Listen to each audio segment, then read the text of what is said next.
여러분, 안녕하세요. 오늘은 정말 중요한 이야기를 나눠보려고 합니다. 혹시 이런 통계 들어보셨나요? 우리나라 은퇴자 중에서 무려 30%가 은퇴 후 5년 안에 빈곤층으로 떨어진다고 합니다. 30%요? 10명 중 3명입니다. 이게 무슨 말일까요? 평생 성실하게 일하고 저축도 하고 보험도 들고 그렇게 준비했는데도 노후에 갑자기 가난해진다는 겁니다. 저는 얼마 전에 정말 가슴 아픈 사례를 하나 들었습니다. 75세 김모 씨 부부 이야기인데요. 이분들은 퇴직금으로 2억 원을 받으셨습니다. 2억 원이면 적은 돈이 아니죠. 그런데 3년 만에, 단 3년 만에 그 돈이 거의 다 사라졌습니다. 지금은 월세방에서 기초생활수급자로 살아가고 계십니다. 도대체 무슨 일이 있었던 걸까요? 여러분, 오늘 제가 이 영상을 만든 이유가 바로 여기 있습니다. 은퇴 후의 돈 관리 정말 쉬워 보이지만 실제로는 지뢰밭을 걷는 것과 같습니다. 한 발만 잘못 디뎌도 평생 모은 재산이 순식간에 사라질 수 있어요. 그리고 그 실수들은 대부분 비슷합니다. 패턴이 있다는 거죠. 오늘 이 시간에는 은퇴 후 절대로, 정말 절대로 하면 안 되는 돈 관리 실수 7가지를 여러분과 함께 나눠보겠습니다. 이 7가지만 피하셔도 여러분의 노후는 80% 이상 안전해집니다. 특히 5번째 실수는 90%의 은퇴자들이 저지르는 함정인데요. 본인은 전혀 모르고 있다가 나중에 깨닫게 되는 경우가 대부분입니다. 자, 그럼 지금부터 하나하나 살펴보겠습니다. 혹시 메모 준비되셨나요? 펜 하나 들고 오세요. 오늘 내용은 정말 여러분의 노후를 지킬 수 있는 핵심 정보들입니다. 첫 번째 실수부터 시작해 보겠습니다. 첫 번째 실수는 바로 은퇴 직후 목돈을 함부로 쓰는 겁니다. 아니, 내 돈인데 내가 쓰면 안 돼? 이렇게 생각하실 수도 있으세요. 물론 여러분의 돈이죠. 하지만 문제는 타이밍입니다. 실제 사례 하나 말씀드릴게요.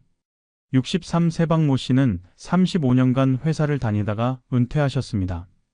퇴직금으로 1억 5천만 원을 받으셨어요. 그런데 이분이 뭘 하셨냐면요. 은퇴하자마자 부부 유럽 여행을 가셨습니다.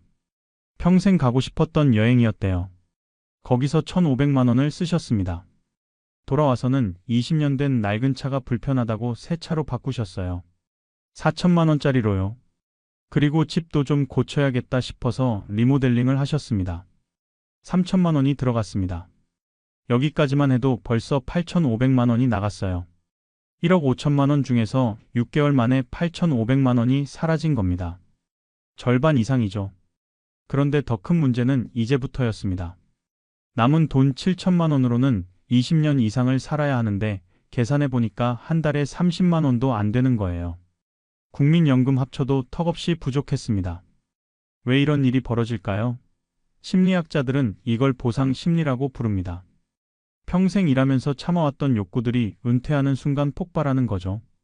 이제 자유다, 이제 내 인생이다 하면서 마음껏 쓰고 싶어집니다. 특히 퇴직금이라는 목돈이 통장에 들어오면 마치 복권에 당첨된 것처럼 느껴지기도 해요. 하지만 여러분, 냉정하게 생각해 보세요.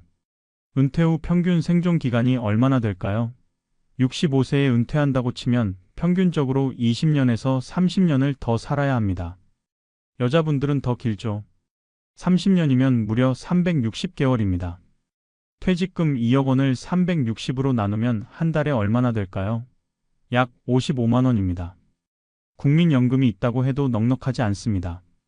그런데 여기서 처음 1년 동안 5천만 원을 써버리면 어떻게 될까요? 남은 1억 5천만 원으로 29년을 살아야 해요. 한 달에 43만 원으로 줄어듭니다. 이게 현실입니다. 통계를 보면 더 놀랍습니다. 은퇴자의 40%가 퇴직금의 30%를 첫 1년 안에 소진한다고 합니다. 2억 원이면 6천만 원을 1년 만에 쓴다는 거예요. 이유는 다양합니다. 여행, 차 구입, 집 리모델링, 자녀 결혼 자금 지원, 손주들 용돈. 하나하나는 다 합당해 보입니다. 하지만 결과는 파국입니다. 그럼 어떻게 해야 할까요? 제가 드리는 첫 번째 해결책은 바로 6개월 쿨링 오프 규칙입니다. 은퇴 후 6개월 동안은 절대로 큰 지출을 하지 마세요. 100만 원 이상 쓰는 건 다 미루세요. 왜냐하면 은퇴 직후에는 감정이 요동치거든요. 제대로 된 판단을 할 수가 없어요. 6개월이 지나면 감정이 좀 가라앉습니다.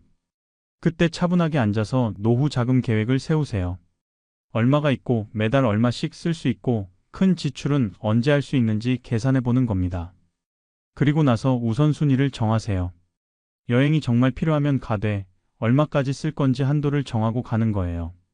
두 번째로는 지출 우선순위를 명확히 하세요. 필수 지출이 뭔가요? 주거비, 식비, 의료비, 공과금입니다. 이게 먼저예요.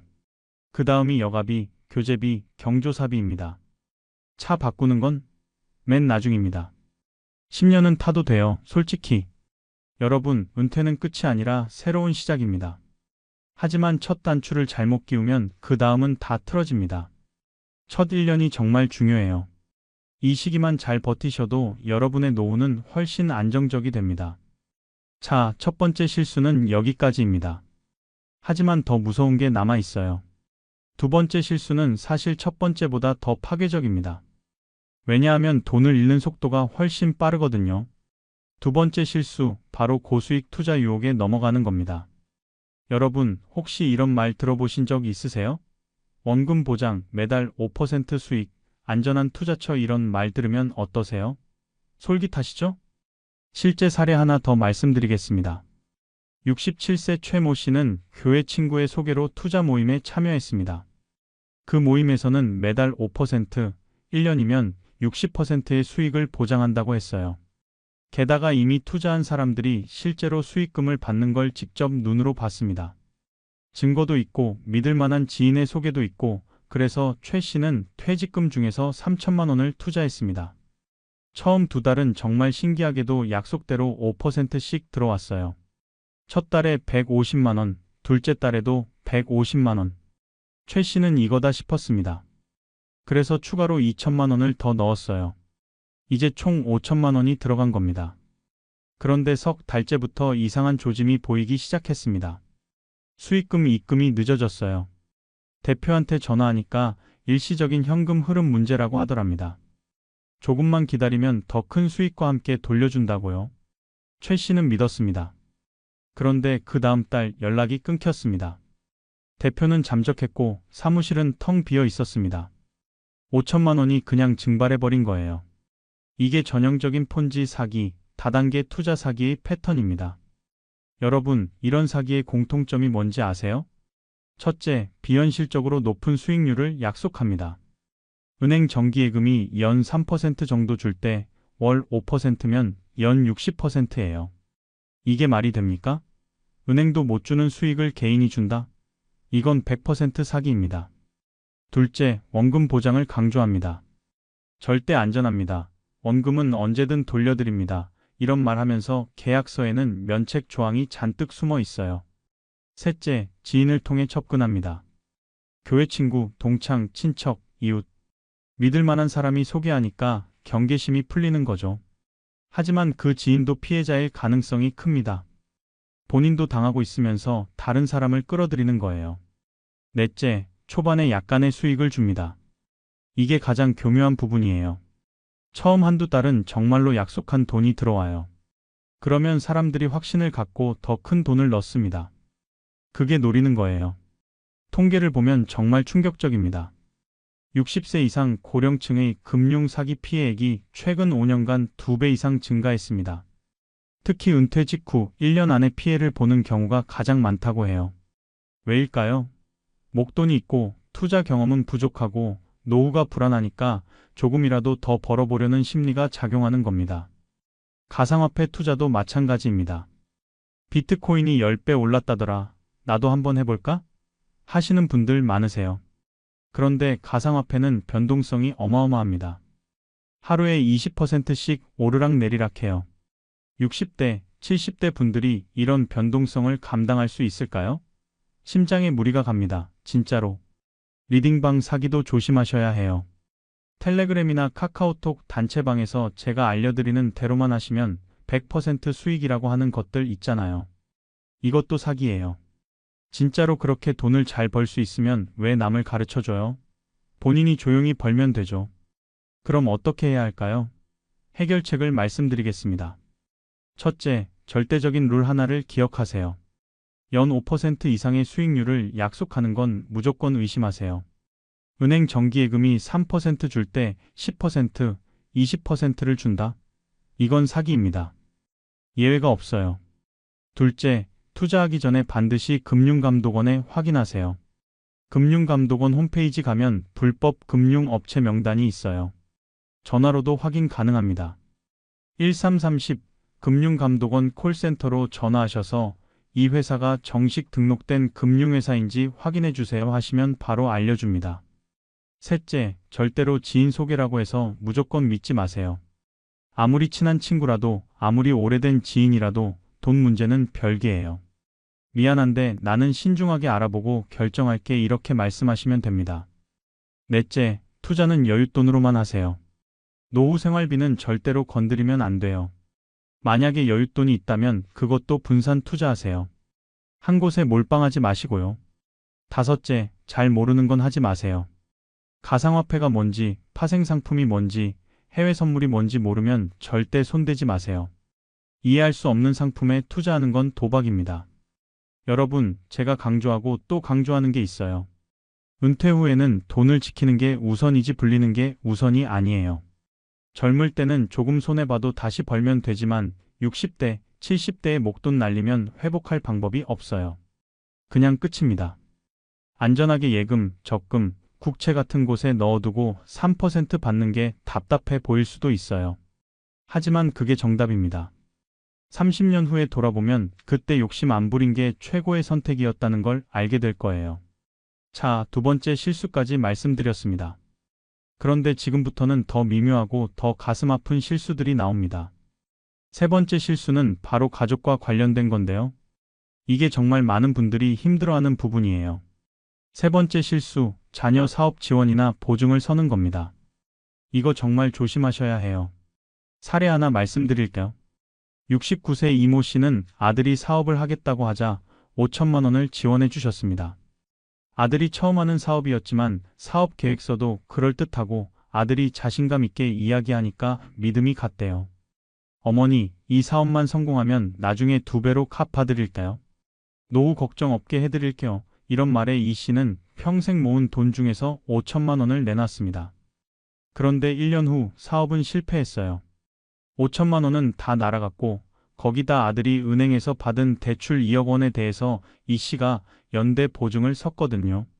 아들이 갚지 못하니까 그 빚이 고스란히 이 씨에게 넘어왔습니다. 70살에 2억 원의 빚을 떠안게 된 거예요. 지금 이 씨는 집을 팔아서 빚을 갚고 작은 월세방에서 기초생활수급비로 근근히 살아가고 계십니다. 아들은 미안하다는 말만 하고 갚을 능력이 없어요. 관계도 틀어졌습니다. 돈도 잃고 아들도 잃은 거죠. 이런 일이 왜 자꾸 벌어질까요? 부모 마음이 그렇습니다. 자식이 도와달라고 하면 거절을 못해요. 특히 이게 마지막이에요. 이번만 도와주세요 하면 그냥 주게 돼요. 게다가 자식이 성공하면 나중에 나도 편해지지 않을까 하는 기대도 있고요. 하지만 현실은 냉정합니다. 통계를 보면 창업 후 5년 안에 망하는 비율이 70%가 넘습니다. 10개 사업 중에 7개는 실패한다는 거예요. 그런데 왜 우리 자식만 성공할 거라고 확신하세요? 더 큰 문제는 보증입니다. 보증은 정말 절대로 서면 안 돼요. 자식이든 누구든 상관없이요. 보증 섰다가 패가망신하는 사람들 정말 많아요. 내 자식인데 설마 나한테 피해를 주겠어? 이렇게 생각하시는데 자식도 어쩔 수 없는 상황이 오면 부모를 팔아야 하는 경우가 생깁니다. 은행에서 보증을 요구하는 이유가 뭘까요? 그 사람이 못 갚을 가능성이 높기 때문이에요. 은행도 위험하다고 판단하는 건데 부모가 왜 그 위험을 떠안아야 해요? 그럼 자식을 어떻게 도와줘야 할까요? 해결책을 말씀드리겠습니다.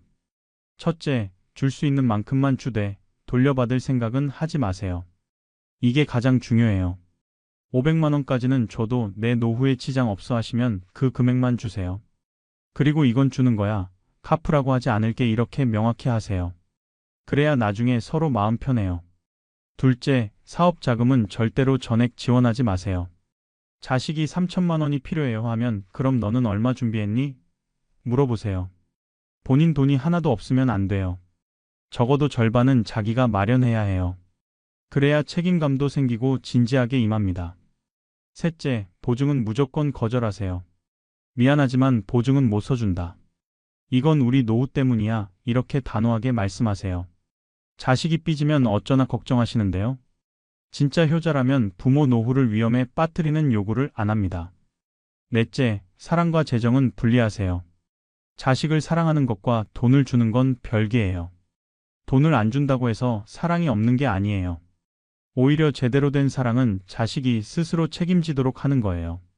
다섯째, 정 도와주고 싶으면 계약서를 쓰세요. 이걸 언제까지 갚을 건지, 이자는 얼마인지 명확히 하세요. 가족이라고 해서 흐지부지하면 나중에 관계만 나빠집니다. 여러분, 제가 냉정하게 들릴 수도 있어요. 하지만 이게 현실이에요. 자식에게 돈 다 주고 나중에 빈털털이 된 부모가 자식한테 손 벌리면 그때는 자식도 못 도와줘요. 자식도 자기 생활이 있고 자기 가족이 있거든요. 차라리 지금 선을 긋는 게 서로를 위한 겁니다. 부모는 노후를 지키고 자식은 스스로 책임지는 법을 배우고 이게 건강한 관계예요. 자, 세 번째 실수까지 말씀드렸습니다. 다음은 집과 관련된 치명적인 실수입니다. 이거 정말 많은 분들이 간과하시는 부분이에요. 네 번째 실수, 부동산에 올인하거나 영목이지를 잘못 이해하는 겁니다. 우리나라 60대 이상 분들 중에서 70% 이상이 부동산 자산 비중이 전체 자산의 80%를 넘는다고 합니다. 쉽게 말하면 재산의 대부분이 집에 묶여 있다는 거예요. 현금은 별로 없고요. 실제 사례 하나 볼까요? 72세 정모 씨는 강남에 15억 원짜리 아파트를 갖고 계십니다. 15억이면 큰 돈이죠. 그런데 문제는 현금이 없다는 거예요. 매달 관리비가 30만 원, 재산세, 종합부동산세 합쳐서 1년에 800만 원이 나갑니다. 생활비도 필요하고요. 국민연금은 월 70만 원 받으시는데 이걸로는 턱없이 부족해요. 그래서 저축한 돈을 조금씩 까먹고 계신데 이제 그것마저 바닥이 났습니다. 집은 15억이지만 정작 생활은 쪼들리는 거예요. 이분이 자식들한테 집 팔고 작은 데로 갈까? 했더니 자식들이 반대했대요. 그 집 팔면 나중에 우리가 상속받을 게 없잖아요. 조금만 참고 사세요. 이런 말을 들었답니다. 지금 정 씨는 15억짜리 집에서 라면으로 끼니를 때우고 계십니다. 이게 우리나라 부동산 부자들의 현실입니다. 집값은 비싼데 현금 흐름은 없어요. 유동성이 없는 거죠. 집은 팔기도 어렵고 팔면 살 데도 애매하고 그렇다고 그냥 있자니 생활이 곤란하고. 영목이지는 어떨까요? 영목이지는 집을 담보로 매달 연금처럼 돈을 받는 제도입니다. 들어는 보셨죠? 좋은 제도처럼 보이지만 함정이 있어요. 첫째, 생각보다 받는 돈이 적어요.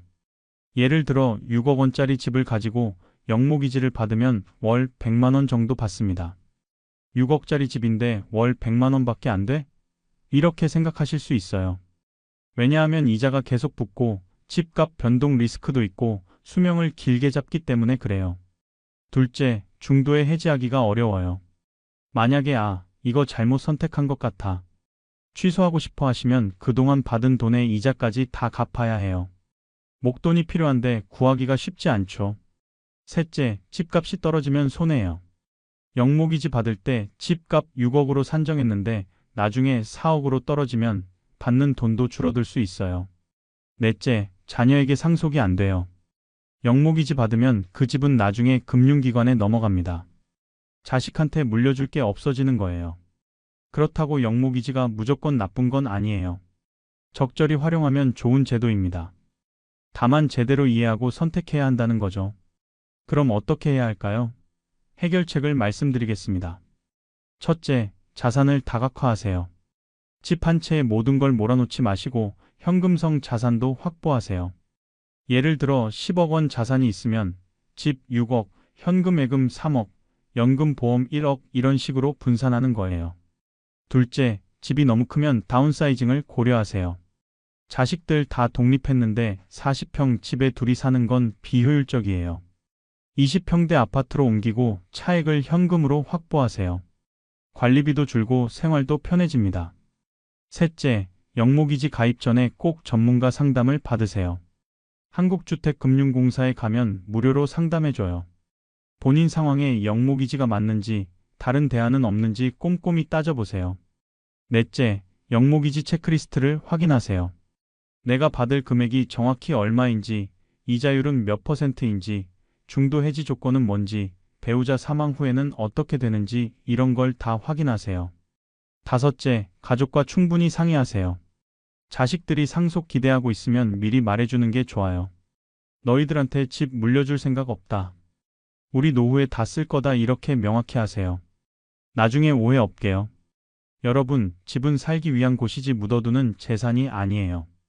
10억짜리 집에서 굶는 것보다 3억짜리 집에서 풍족하게 사는 게 100배 낫습니다. 자, 여기까지 4가지 실수를 말씀드렸습니다. 잠깐 정리하고 갈게요. 첫 번째, 은퇴 직후 목돈 함부로 쓰지 마세요. 6개월 쿨링 오프 규칙 기억하시죠? 둘째, 고수익 투자 유혹에 넘어가지 마세요. 연 5% 이상은 사기입니다. 셋째, 자녀 사업 지원이나 보증 조심하세요. 줄 수 있는 만큼만, 그것도 돌려받을 생각 없이 주세요. 넷째, 부동산 올인 위험해요. 자산 다각화하시고 영목이지는 신중하게 선택하세요. 여기까지만 피해도 노후 안정성이 50%는 올라갑니다. 하지만 아직 절반밖에 안 왔어요. 이제부터는 더 은밀하게, 더 서서히 돈을 빼앗아가는 실수들입니다. 이걸 모르고 넘어가면 나중에 내 돈이 왜 이렇게 없지? 하게 돼요. 다섯 번째 실수, 바로 보험을 방치하거나 불필요한 보험을 계속 유지하는 겁니다. 이거 정말 90% 분들이 하시는 실수예요. 사례 하나 볼까요? 65세 한 모 씨는 현재 보험을 5개 유지하고 계십니다. 40대에 가입한 종신보험, 50대에 가입한 암보험, 실손보험, 연금보험, 자동차보험. 매달 나가는 보험료가 총 45만 원입니다.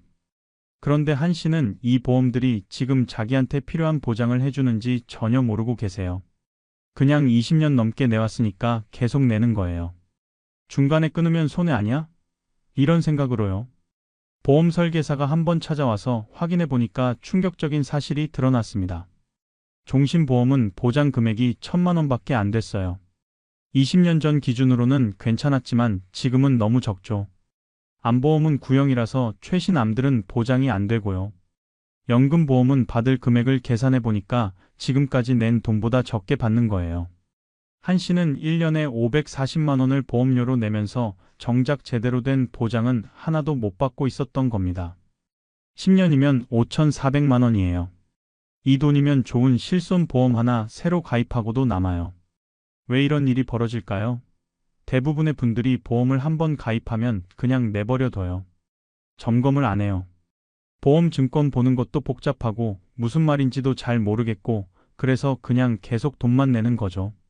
통계를 보면 50대 이상 가구의 60%가 불필요한 보험을 유지하고 있다고 합니다. 평균적으로 가구당 월 30만 원 이상을 보험료로 지출하는데 실제로 필요한 보장은 그중 절반도 안 된대요.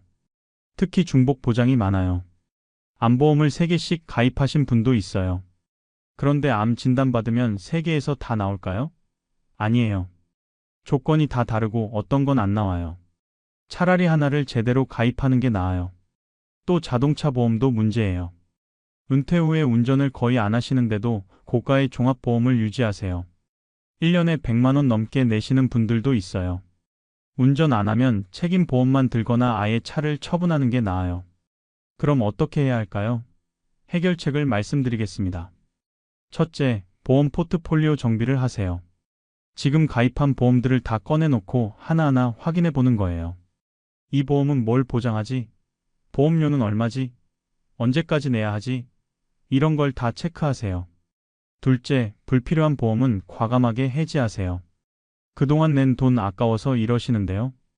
이미 낸 돈은 돌아오지 않아요. 계속 내봤자 손해만 커져요. 손절해야 할 때가 있어요. 셋째, 은퇴 후 필수 보험만 유지하세요. 실손보험, 종신보험 적정 금액, 자동차 보험 운전하신다면 이 정도면 충분해요. 나머지는 다 정리하세요. 넷째, 전문가 무료 상담을 활용하세요. 보험개발원이나 금융감독원에서 무료 보험 상담을 해줘요. 설계사 통하지 말고 공정한 기관을 통해서 확인하세요. 다섯째, 새로 가입할 때도 신중하세요. 은퇴 후에 새 보험 가입하려면 보험료가 비싸요. 나이가 많으니까요. 정말 필요한 게 아니면 가입하지 마세요. 여러분, 보험은 만일의 사태를 대비하는 겁니다. 하지만 과도한 보험료가 현재의 생활을 힘들게 만들면 본말전도예요. 매달 40만 원씩 보험료 내느니 그 돈을 적금 들거나 생활비로 쓰는 게 나을 수도 있어요. 자, 5번째 실수까지 말씀드렸습니다. 이제 6번째로 넘어가 볼게요. 이건 건강과 직결되는 부분입니다. 6번째 실수, 의료비 대비 실패입니다. 이거 정말 중요해요. 실제 사례 볼까요? 73세 조 모 씨는 어느 날 갑자기 심장에 이상을 느껴서 병원에 갔습니다. 검사 결과 스텐트 시술이 필요하다고 하더래요. 수술비가 2천만 원이 나왔습니다. 조 씨는 실손보험이 있었지만 문제가 있었어요. 15년 전에 가입한 구형 실손보험이라서 보장 한도가 1천만 원까지밖에 안 됐어요. 나머지 1천만 원은 본인이 부담해야 했습니다. 그런데 조 씨는 현금이 1천만 원이 없었어요. 급하게 적금을 깨고 자식들한테 돈을 빌려서 간신히 수술을 받았습니다. 수술은 잘 됐지만 노후 자금의 절반이 날아갔어요. 퇴원 후에는 재활치료를 받아야 했는데 이것도 돈이 들어가요. 물리치료, 약값, 정기검진. 한 달에 50만 원씩 나갔습니다. 6개월 동안 300만 원이 더 들어간 거예요. 이게 끝이 아니에요. 75세가 되니까 무릎도 안 좋아지고 허리도 아프고 여기저기 문제가 생기기 시작했어요. 병원비가 계속 나가니까 생활비가 부족해졌습니다. 결국 자식들한테 손을 벌릴 수밖에 없었어요. 통계를 보면 70대 평균 연간 의료비 지출액이 300만 원이 넘습니다. 여기에 간병비까지 포함하면 훨씬 더 많아요. 만약에 중증 질환에 걸리면 1년에 1천만 원 이상 나갈 수도 있어요. 장기 요양 비용도 무시 못해요. 요양원 비용이 월 200만 원 정도 해요. 집에서 간병인 쓰면 월 300만 원 이상 들어가고요. 10년만 요양원에 계셔도 2억 4천만 원이에요. 이걸 어떻게 감당하겠어요? 그런데 대부분의 분들이 이런 준비가 안 돼 있어요. 나는 건강하니까 괜찮아 이렇게 생각하세요. 하지만 나이 들면 누구나 아파요. 예외가 없어요. 그럼 어떻게 해야 할까요? 해결책을 말씀드리겠습니다. 첫째, 실손보험을 꼭 점검하세요. 구형 실손보험은 보장 한도가 낮아요. 가능하면 신형으로 바꾸세요. 최신 실손보험은 1년에 5천만 원까지 보장해줘요. 둘째, 긴급 의료비 적립금을 별도로 관리하세요. 최소한 2천만 원은 따로 빼놓으세요. 이건 절대 건드리지 말고 오직 의료비로만 쓰는 거예요. 셋째, 정기검진을 빼먹지 마세요. 조기 발견하면 치료비도 적게 들고 완치율도 높아요. 국민건강보험공단에서 제공하는 무료 검진도 꼭 받으세요. 넷째, 간병비도 고려하세요. 장기요양보험에 가입하거나 요양 비용을 미리 적립해 두세요. 자식들한테 부담 주고 싶지 않으시잖아요. 다섯째, 건강관리를 철저히 하세요. 의료비를 줄이는 최고의 방법은 아프지 않는 거예요. 운동하시고 식단 관리하시고 금연금주하세요. 여러분, 건강은 돈으로 살 수 없다고 하지만 건강을 잃으면 돈이 엄청나게 들어가요.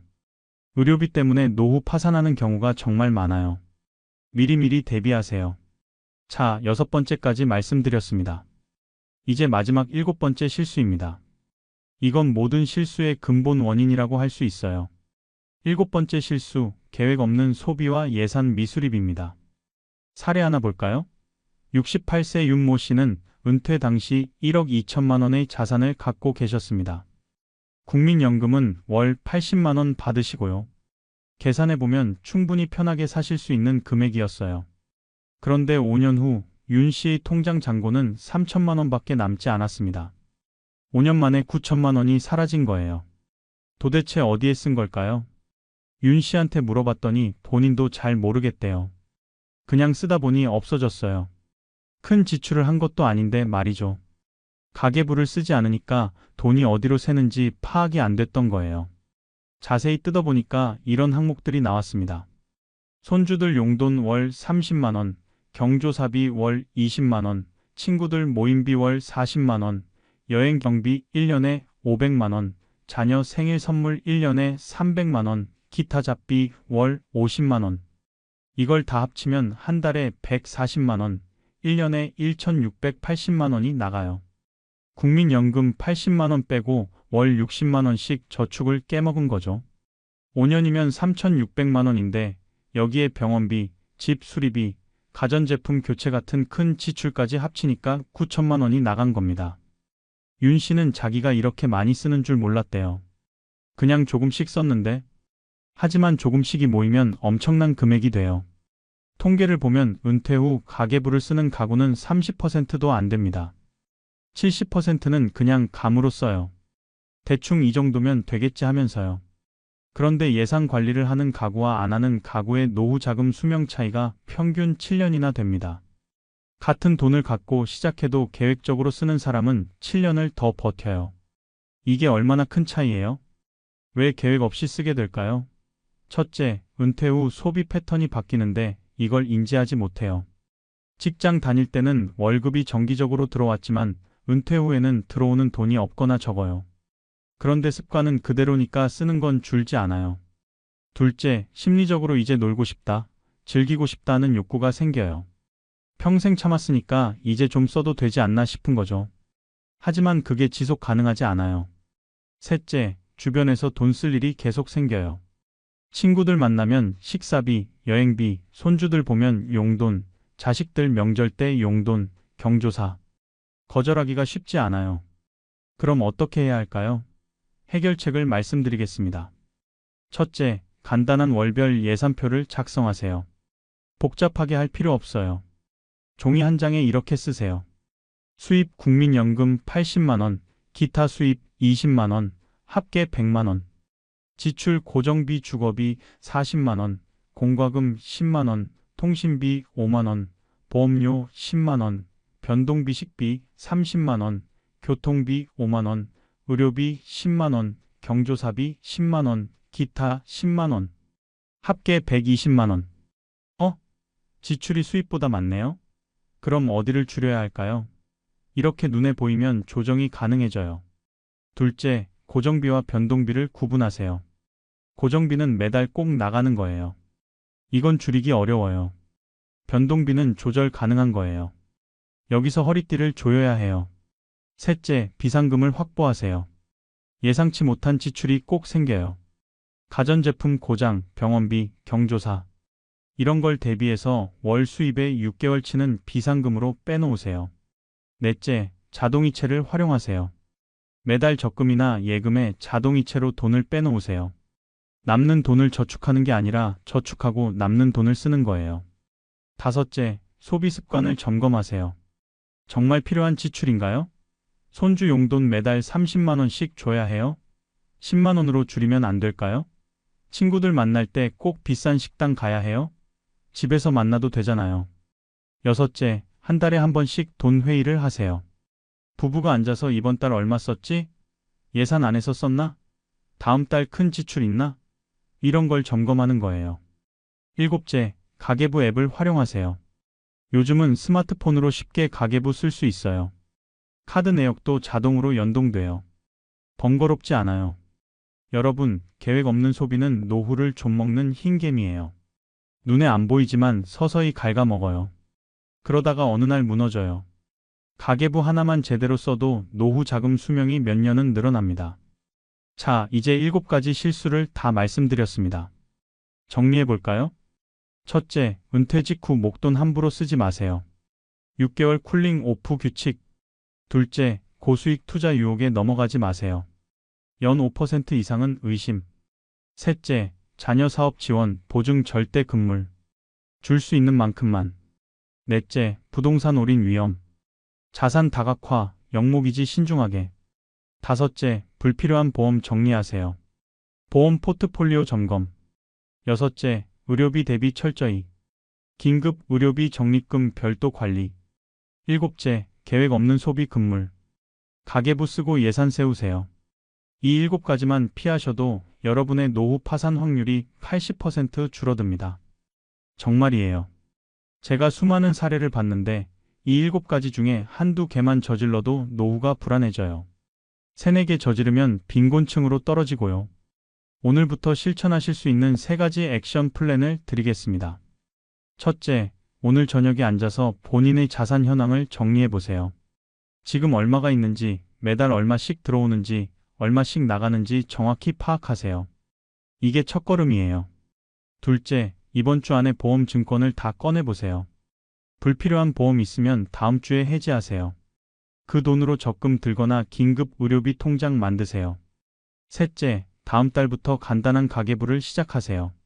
어려운 거 아니에요. 종이 한 장에 수입, 지출만 적으면 돼요. 한 달만 해보세요. 효과가 바로 보입니다. 여러분, 늦었다고 생각할 때가 가장 빠를 때입니다. 지금 이 순간부터 바꾸면 돼요. 70살이든 80살이든 늦지 않았어요. 오늘 시작하세요. 다음 영상에서는 국민연금 수령 시기 최적화 전략에 대해 말씀드리겠습니다. 국민연금 언제 받는 게 제일 유리한지, 조기 수령 vs 연기 수령, 이런 걸 비교해서 알려드릴게요. 궁금하시죠? 꼭 시청해주세요. 오늘 영상이 도움이 되셨다면 구독과 좋아요 부탁드립니다. 그리고 댓글로 여러분의 노후 준비 상황이나 고민을 나눠주세요. 제가 다 읽어보고 다음 영상 주제에 반영하겠습니다. 마지막으로 한 가지만 더 말씀드릴게요. 여러분의 노후는 여러분이 지킵니다. 정부도 자식도 아무도 대신 지켜주지 않아요. 오늘 배운 7가지 실수만 피하셔도 충분히 안정적인 노후를 보내실 수 있어요. 할 수 있습니다. 파이팅 하세요. 오늘도 끝까지 시청해 주셔서 감사합니다. 건강하시고 행복한 노후 보내시길 바랍니다. 다음 영상에서 뵙겠습니다. 감사합니다. 여러분, 안녕하세요. 오늘은 정말 무겁지만 반드시 이야기해야 하는 주제를 가지고 왔습니다. 제목부터 좀 충격적이죠? 돈 없는 노후가 지옥이다. 이 말 과장이 아닙니다. 오늘 제가 여러분께 보여드릴 현실은 정말 잔인합니다. 먼저 질문 하나 드릴게요. 여러분은 하루에 얼마로 사실 수 있으세요? 하루 10,000원? 5,000원? 아니면 2,000원? 이게 무슨 말도 안 되는 질문이냐고요? 그런데 실제로 우리나라 기초생활수급을 받는 노인들은 한 달에 60만 원으로 살아갑니다. 하루로 계산하면 2만 원이에요. 여기서 월세 빼고 공과금 빼면 하루 식비가 5,000원도 안 남습니다. 잠깐 영상 시작하기 전에 한 분의 하루를 보여드릴까요? 80세박 할머니의 어제 하루입니다. 새벽 5시에 일어나셨어요. 왜냐하면 무료 급식소에 가려면 일찍 가야 자리가 있거든요. 찬물로 세수하시고 어제 먹다 남은 라면 국물에 밥 말아서 아침을 때우셨습니다. 6시에 집을 나서서 걸어서 30분 걸리는 복지관으로 갔어요. 버스비 1,400원이 아까워서요. 7시에 도착해서 줄을 섰습니다. 벌써 20명이 기다리고 있더래요. 11시에 점심을 받아 먹고 오후 내내 복지관에서 시간을 보냈어요. 집에 가면 추우니까요. 난방비 아껴야 하거든요. 저녁 5시에 다시 무료 급식 줄을 섰습니다. 저녁 먹고 집에 오니 7시. 불 하나 안 켜고 이불 속에 들어가서 잠들 때까지 TV만 봤어요. 이게 80세 할머니의 하루입니다. 여러분, 이게 남의 일 같으세요? 아니에요. 지금 우리나라 65세 이상 노인 중에서 40% 이상이 빈곤층입니다. 10명 중 4명이에요. 그리고 이 비율은 OECD 국가 중에서 압도적인 1위입니다. 평생 성실하게 일하고 자녀 키우고 세금 내고 살았는데 말년은 이렇게 됩니다. 오늘 이 시간에는 돈 없는 노후가 왜 지옥인지 10가지 이유를 여러분께 말씀드리겠습니다. 듣기 힘드실 수도 있어요. 하지만 반드시 아셔야 합니다. 왜냐하면 이게 우리의 미래가 될 수도 있기 때문이에요. 특히 5번째 이유는 정말 상상조차 못하실 겁니다. 인간의 존엄성이 무너지는 순간을 보시게 될 거예요. 끝까지 들어주세요. 이 영상 하나가 여러분의 노후를 바꿀 수 있습니다. 자, 그럼 첫 번째 이유부터 시작하겠습니다. 첫 번째 이유, 하루 3끼를 제대로 먹을 수가 없습니다. 여러분, 밥 먹는 거 당연한 거 아니에요? 아침, 점심, 저녁 3끼 먹고, 간식도 먹고, 과일도 먹고. 이게 보통 사람들의 일상이죠. 그런데 돈이 없는 노인들은 이 당연한 게 불가능합니다. 75세 김모 할아버지의 식단을 한번 볼까요? 아침은 라면 반 개입니다. 어제 먹다 남은 거요. 국물에 밥 말아 먹으면 한 끼가 돼요. 점심은 복지관 무료 급식입니다. 여기서 유일하게 제대로 된 밥을 먹어요. 반찬도 3가지 나오고 국도 나오고요. 그런데 이걸 먹으려면 새벽부터 줄을 서야 해요. 저녁은요? 김치에 밥이에요. 김치는 복지관에서 얻어온 묵은 김치고요. 가끔 바나나 한 개 먹으면 그게 호사예요. 이렇게 먹으면 하루 식비가 얼마나 들까요? 계산해 볼게요. 라면 500원, 쌀 1000원어치, 김치 공짜. 총 1500원이에요. 한 달이면 45,000원입니다. 실제로 빈곤층 노인들의 평균 식비 지출액이 월 15만 원 정도인데 여기엔 무료 급식이 포함된 거예요. 무료 급식 없으면 한 달에 5만 원도 안 쓰는 거죠. 문제는 영양이에요. 이렇게 먹으면 단백질이 절대적으로 부족합니다. 고기, 생선, 계란? 그런 거 못 먹어요. 비싸니까요. 계란 한 판이 5,000원인데 이게 4일치 식비예요. 그러니까 못 사죠. 통계를 보면 빈곤층 노인의 60%가 단백질 섭취 부족 상태래요. 그래서 근육이 빠지고 기력이 없어지고 병에 걸리기 쉬워집니다. 그럼 무료 급식소는 어떨까요? 좋은 제도 아니냐고요? 네, 맞아요. 정말 고마운 제도예요. 하지만 가기가 쉽지 않습니다. 왜냐하면 존엄성이 무너지거든요. 상상해보세요. 평생 성실하게 일하고 자녀 키우고 회사에서 인정받던 사람이 70대가 돼서 무료 급식줄을 서는 거예요. 주변 사람들이 쳐다봐요. 저 할아버지 밥도 못 먹나 봐 하는 눈빛이요. 수치스럽죠. 하지만 배는 고프니까 갑니다. 새벽 5시부터 일어나서 준비해요. 왜냐하면 일찍 가야 자리가 있거든요. 늦게 가면 못 먹어요. 줄 서서 2시간 기다립니다. 추운 겨울에도 더운 여름에도 밖에서 기다려요. 11시가 되면 드디어 들어가서 밥을 받아요. 빨리 먹고 나와야 해요. 뒤에 기다리는 사람들이 많으니까요. 천천히 씹어 먹을 여유도 없어요. 한 할머니가 그러시더래요. 밥 먹으려고 2시간을 서 있어요. 다리도 아프고 허리도 아픈데 안 오면 굶으니까 와요. 이렇게까지 살아야 하나 싶어요. 가슴이 아프죠. 심리적 고통도 큽니다. 손주들이 놀러 왔을 때 냉장고를 열면 텅 비어 있어요. 과자 하나, 음료수 하나 없어요. 손주들이 할머니, 배고파요 하면 뭐라고 해야 할까요? 집에 가서 먹어 이렇게 말할 수밖에 없어요. 손주들 앞에서 밥도 못 사주는 할머니, 할아버지의 마음이 어떨까요? 명절에는 더 힘들어요. 다른 집들은 차례상 차리고 음식 나눠 먹는데 본인은 라면으로 명절을 보내요. 텔레비전에서 풍성한 한가위 되세요 하면 리모컨을 던지고 싶대요. 통계가 더 무섭습니다. 빈곤층 노인 중에서 영양실조로 병원에 실려가는 경우가 1년에 5,000건이 넘는데요. 밥을 제대로 못 먹어서 쓰러지는 거예요. 그리고 이렇게 영양 상태가 나쁘면 면역력이 떨어져서 감기만 걸려도 폐렴으로 발전하고 폐렴은 노인에게 치명적이에요. 여러분, 하루 3끼 먹는 게 이렇게 어려운 일이 될 줄 아셨나요? 이게 돈 없는 노후의 첫 번째 지옥입니다. 가장 기본적인 생존조차 위협받는 거예요. 두 번째 이유로 넘어가겠습니다. 두 번째는 추위와 더위를 견딜 수 없다는 겁니다. 여름에 40도, 겨울에 영하 10도. 이 온도를 에어컨도 없이, 난방도 없이 견뎌야 한다고 상상해 보세요. 불가능하죠? 그런데 가난한 노인들은 이걸 매년 견딥니다. 여름 이야기부터 해볼게요. 쪽방촌이나 고시원, 월세 20만 원짜리 방들은 대부분 에어컨이 없어요. 있어도 못 틀어요. 전기세 나오니까요. 에어컨 하루 8시간 틀면 전기세가 한 달에 10만 원 나와요. 월 수입이 60만 원인 사람이 전기세로 10만 원을 낼 수 있나요? 불가능하죠. 그럼 어떻게 할까요? 참아요. 땀 흘리면서 참아요. 선풍기도 아껴 써요. 하루 종일 틀면 전기세 나오니까 몇 시간만 틀어요. 밤에 너무 더우면 찬물로 샤워하고 물에 적신 수건을 이마에 얹고 자요. 그래도 더우면 밖에 나가요. 도서관이나 복지관처럼 에어컨 나오는 곳으로요. 실제 사례 하나 말씀드릴게요.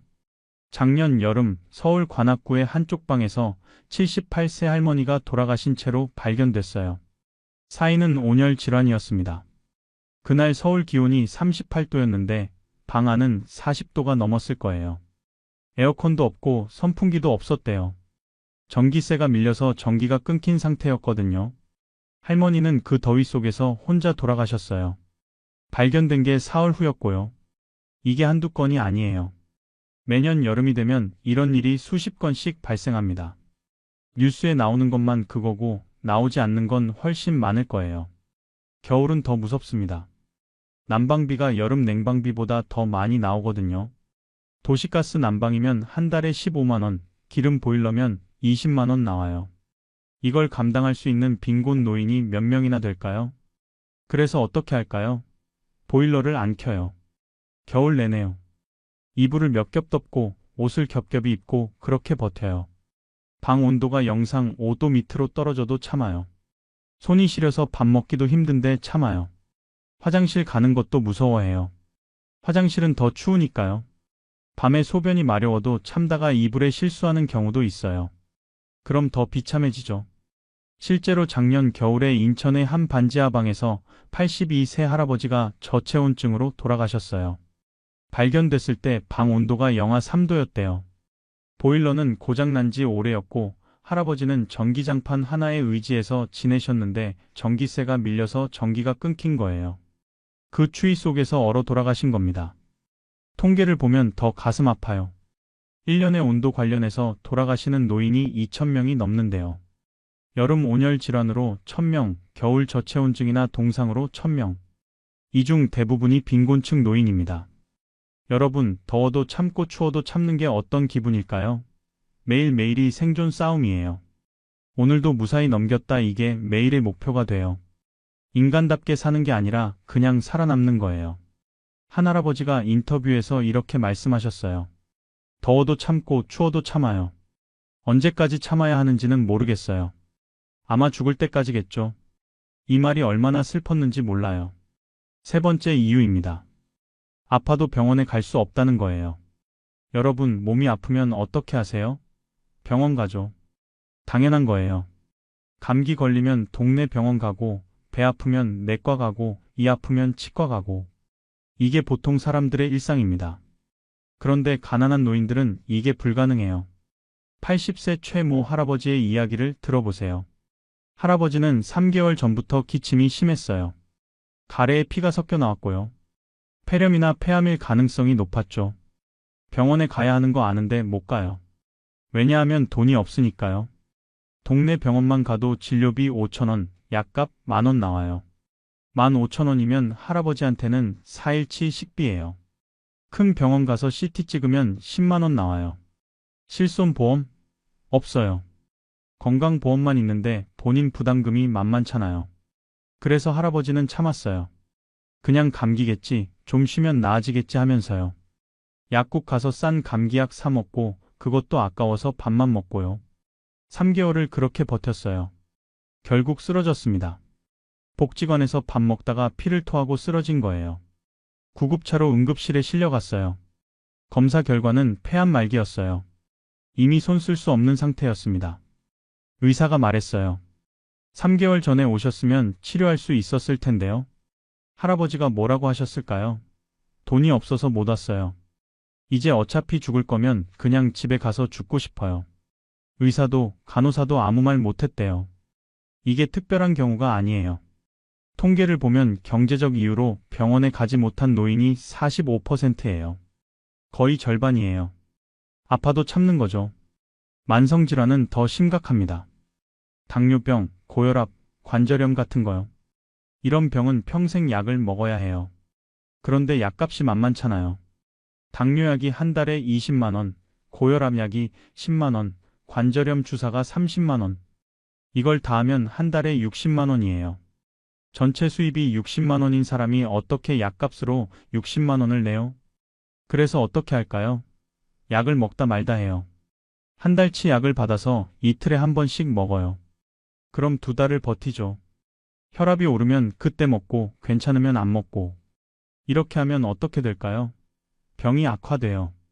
당뇨 합병증으로 눈이 안 보이고 발이 썩고 신장이 망가져요. 고혈압 방치하면 뇌졸중 와요. 통계를 보면 빈곤층 노인의 30%가 처방받은 약을 제대로 먹지 않는데요. 경제적 이유 때문이에요. 그리고 만성질환을 3개 이상 가지고 있는 노인이 70%예요. 병을 여러 개 가지고 있는데 치료는 못 받는 거죠. 치과는 또 어떻고요? 이가 다 빠져서 음식을 씹지 못하는 노인들 많아요. 틀니를 해야 하는데 틀니가 300만 원이에요. 임플란트는 한 개에 100만 원이고요. 이걸 어떻게 해요? 그냥 잇몸으로 살아요. 죽도 못 먹고 미움만 먹어요. 응급 상황은 더 무서워요. 가슴이 아파서 심장마비가 올 것 같아도 구급차 부르기가 무서워요. 왜냐하면 응급실 가면 돈이 엄청 나온다는 걸 아니까요. 응급실 진료비가 기본 10만 원이에요. 검사하고 치료하면 100만 원 넘어가요. 그래서 참아요. 집에서 혼자 아파하면서 참아요. 그러다가 정말 죽는 거예요. 작년에 제가 들은 이야기예요. 75세 할머니가 밤에 배가 너무 아팠대요. 맹장염이었어요. 터지기 직전이었죠. 그런데 구급차를 안 불렀어요. 돈 걱정 때문에요. 새벽까지 참다가 결국 쓰러졌고 이웃이 발견해서 신고했어요. 병원에 실려갔을 때는 이미 맹장이 터진 후였어요. 복막염으로 중환자실에 3주 있었고 치료비가 500만 원 나왔어요. 할머니는 차라리 그냥 죽는 게 나았을 텐데 하셨대요. 여러분, 아파도 병원 못 가는 게 얼마나 무서운 일인지 아시겠어요? 이게 세 번째 지옥입니다. 생명이 위협받는데도 돈 때문에 포기하는 거예요. 네 번째 이유로 갑니다. 모든 사회적 관계가 끊긴다는 겁니다. 인간은 사회적 동물이잖아요. 친구도 만나고 가족도 만나고 사람들과 이야기하면서 살아야 해요. 그런데 돈이 없으면 이게 불가능해집니다. 70세 이모 씨의 이야기를 들어보세요. 이 씨는 젊었을 때 친구들이 많았어요. 직장 동료들, 학교 동창들, 동네 친구들. 은퇴하고 나서도 한 달에 한두 번씩 만났어요. 밥도 먹고 차도 마시고 가끔 여행도 갔고요. 그런데 돈이 떨어지면서 만남이 줄어들기 시작했어요. 친구들이 다음 주에 만나자 하면 미안해, 나 바빠 하면서 거절했어요. 진짜 이유는 돈이 없어서인데 그걸 말하기가 창피했거든요. 밥값 2만 원이 부담스러웠어요. 커피 한 잔 5천 원도 아까웠고요. 경조사는 더 큰 부담이었어요. 친구 아들이 결혼한다고 하면 축의금을 얼마 줘야 할까요? 최소 5만 원은 줘야 하는데 그게 없어요. 그래서 연락을 끊었어요. 아, 나 그날 일이 있어서 하면서 안 간 거예요. 한두 번 그러니까 친구들도 이 씨를 안 부르더래요. 1년이 지나니까 연락하는 친구가 한 명도 없어졌어요. 전화기는 일주일에 한 번 울릴까 말까 했어요. 그것도 보험 세일즈 전화고요. 이 씨는 가난하면 친구도 없어진다는 걸 절실히 느꼈대요. 가족 관계는 어떨까요? 더 복잡해요. 명절이 되면 스트레스예요. 자녀들 집에 가야 하는데 빈손으로 갈 수가 없잖아요.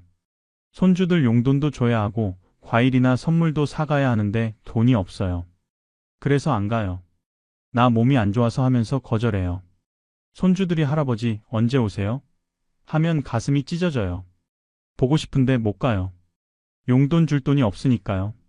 작년 설날에는 손주한테 10,000원씩 줬더니 손주가 할아버지 이거 밖에 안 돼요? 했대요.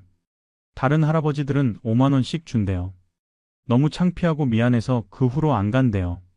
자녀들과의 관계도 어색해져요. 전화하면 자녀들이 아버지 돈 필요하세요? 이렇게 물어요. 필요하지만 아니야, 괜찮아 하고 끊어요. 자녀들한테 짐이 되기 싫으니까요. 그러다 보니 점점 연락이 뜸해져요. 한 달에 한 번 하던 통화가 2달에 한 번, 석 달에 한 번으로 줄어들어요. 결국 남는 건 외로움뿐이에요. 하루 종일 혼자 있어요. 말 한마디 안 하고 지나가는 날이 일주일에 서너 번이에요. 사람 목소리가 그리워서 TV를 켜놓고 살아요. TV 속 사람들하고 대화하는 척해요. 그래, 맞아, 아, 그렇구나 혼자 중얼거려요. 통계를 보면 더 무서워요. 독거노인이 150만 명이 넘는데요. 이 중에서 한 달에 한 번도 가족이나 친구를 안 만나는 사람이 30%예요. 45만 명이 완전히 고립된 채로 살고 있어요. 사회적 고립이 얼마나 무서운지 아세요? 우울증이 와요. 우울증 발병률이 60%예요. 그리고 치매 위험도 2배로 높아져요. 사람을 안 만나고 대화를 안 하면 뇌 기능이 떨어지거든요.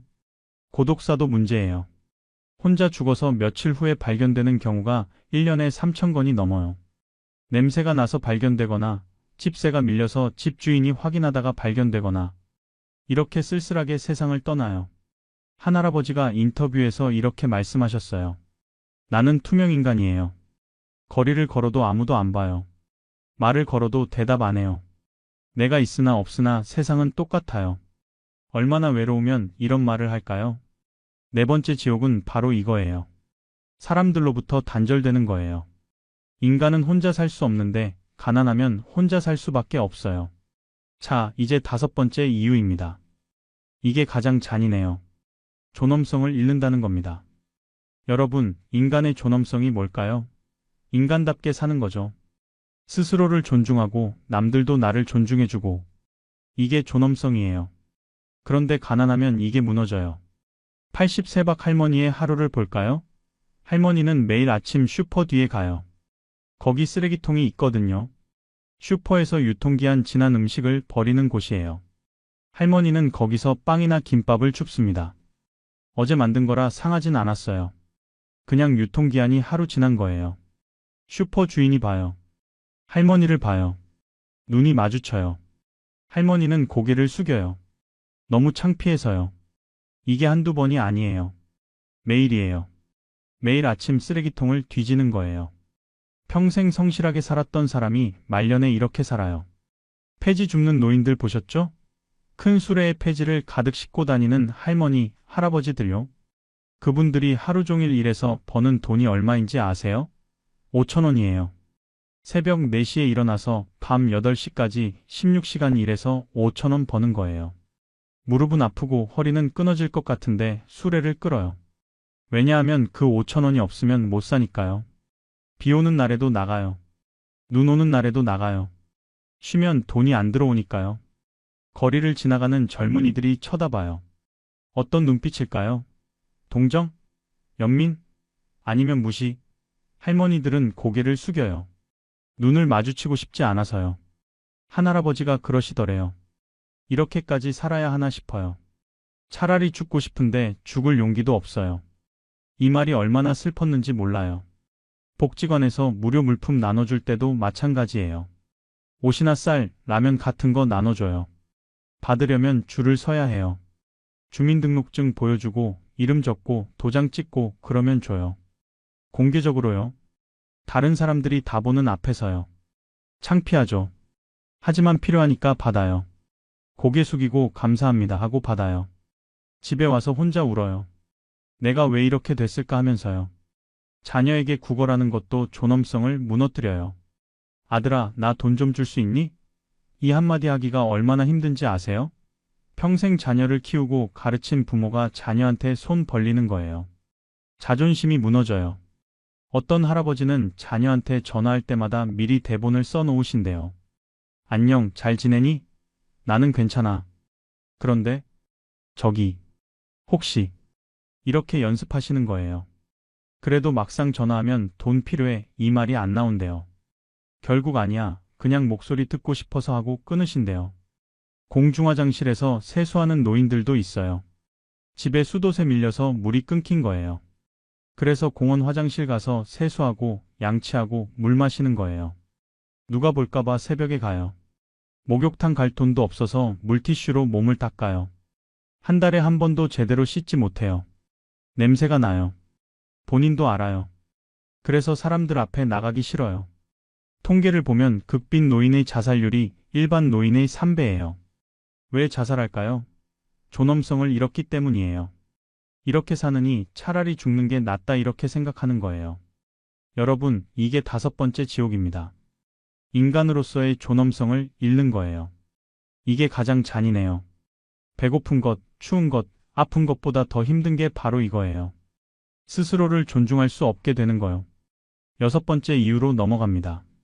자녀에게 짐이 된다는 겁니다. 한국 사회에서 부모 부양은 여전히 자녀의 의무로 여겨지죠. 법적으로도 그래요. 그런데 요즘 젊은 세대는 부모 부양이 힘들어요. 본인들도 살기 힘드니까요. 집값은 비싸고 아이들 교육비는 많이 들고 대출 이자는 내야 하고. 이런 상황에서 부모까지 모시기가 쉽지 않아요. 실제 사례 하나 볼까요? 78세 김 할아버지는 자녀가 3명 있어요. 큰아들, 작은아들, 딸. 할아버지는 배우자를 잃고 혼자 사시는데 돈이 없어요. 국민연금이 월 30만 원밖에 안 나와요. 자녀들이 의논했어요. 아버지 생활비를 우리가 대야 하는데 어떻게 할까? 큰아들이 말했어요. 나는 대출 이자 내느라 빠듯해. 한 달에 30만 원만 드릴 수 있어. 작은아들도 나도 애들 학원비 때문에 힘들어. 30만 원만 드릴게. 딸은 나는 시집살이 하면서 힘든데 20만 원만 드릴게. 총 80만 원이에요. 할아버지 국민연금 30만 원 합치면 110만 원이죠. 이 돈으로 할아버지는 월세 40만 원 내고 공과금 10만 원 내고 식비 40만 원 쓰고 병원비 20만 원 쓰면 딱 맞아요. 여유는 하나도 없어요. 문제는 자녀들이 매달 80만 원 보내는 게 부담이라는 거예요. 형제들끼리 불만이 생겨요. 큰아들이 형님이 장남인데 더 내셔야죠 하면 큰아들이 화내요. 나도 힘든데 왜 나만 더 내? 이렇게 싸워요. 딸은 오빠들이 더 내세요. 나는 시집간 사람이에요 해요. 할아버지는 이 소리를 다 들어요. 자녀들이 본인 때문에 싸우는 거 알아요. 가슴이 찢어져요. 내가 짐이구나. 내가 없으면 애들이 편하겠구나 이렇게 생각해요. 자녀들한테 전화하기가 무서워요. 전화하면 아버지 또 돈 필요하세요? 이렇게 물을까 봐요. 그래서 연락을 안 해요. 명절에도 안 가려고 해요. 가면 자녀들이 부담스러워할 것 같아서요. 며느리들의 불만도 커요. 시아버지가 매달 80만 원씩 가져가요. 우리도 힘든데 언제까지 드려야 해요? 남편한테 불평해요. 남편도 미안하고 답답하고 부부 싸움이 나요. 당신 아버지 때문에 우리가 못 산다 이런 말까지 나와요. 할아버지는 이 모든 걸 알아요. 본인 때문에 가족이 불행해지는 거 알아요. 그래서 자책해요. 내가 돈을 좀 모아놨어야 했는데 내가 준비를 못했구나. 내가 자식들한테 짐이구나. 극단적인 경우도 있어요. 작년에 충북의 한 마을에서 83세 할머니가 스스로 목숨을 끊으셨어요. 유서에 이렇게 써 있었어요. 애들아 미안하다. 엄마가 없으면 너희가 편할 것 같아서 먼저 간다. 장례는 간소하게 하렴. 자녀들은 죄책감에 시달려요. 우리가 좀 더 잘해드릴 걸, 우리가 돈을 더 드릴 걸 하면서 후회하지만 이미 늦었죠. 통계를 보면 노인 자살 원인 중에서 1위가 자녀에게 부담 주기 싫어서예요. 전체의 40%가 이 이유로 극단적 선택을 해요. 가난한 노인들이 자녀 생각해서 죽음을 택하는 거예요. 한 할아버지가 인터뷰에서 이렇게 말씀하셨어요. 나 없으면 애들이 편하겠지. 나는 그냥 짐이야. 빨리 죽고 싶어. 이 말을 듣고 제가 울었어요. 6번째 지옥이 이거예요. 사랑하는 자녀에게 짐이 되는 거예요. 부모로서 자녀를 돕고 싶은데 오히려 부담이 되는 거예요. 이게 얼마나 괴로운 일인지 아시겠어요? 7번째 이유입니다. 미래에 대한 희망이 전혀 없다는 겁니다. 젊을 때는 희망이 있잖아요. 열심히 일하면 승진하겠지, 돈 모아서 집도 사고, 나중에 여행도 가고 이런 꿈이 있어요. 그래서 힘들어도 버티죠. 하지만 가난한 노인들은 희망이 없어요. 미래가 없어요.